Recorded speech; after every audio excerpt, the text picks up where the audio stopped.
गुजरात से खबर शामिल करते हैं हमारे C1 न्यूज के डिस्ट्रिक्ट रिपोर्टर अदरीस अहमद से। थाना सदर सराय आलमगीर पुलिस का पतंग फरोशों के खिलाफ ग्रैंड ऑपरेशन, 1200 पतंगे और 80 अदद धाती और केमिकल डोरे बरामद।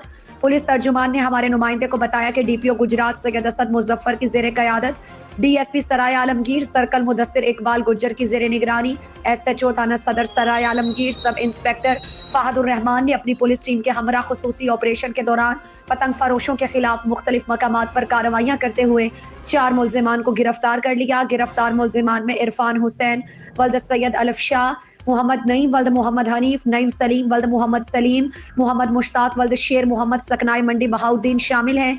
मुल्जिमान के कब्जे से मजमूई तौर पर 1200 पतंगे और 80 अदद धाती और केमिकल डोरें बरामद कर ली। गिरफ्तार मुल्जिमान के खिलाफ अलग अलग मुकदमात दर्ज करके पाबंदे सलासल कर दिया।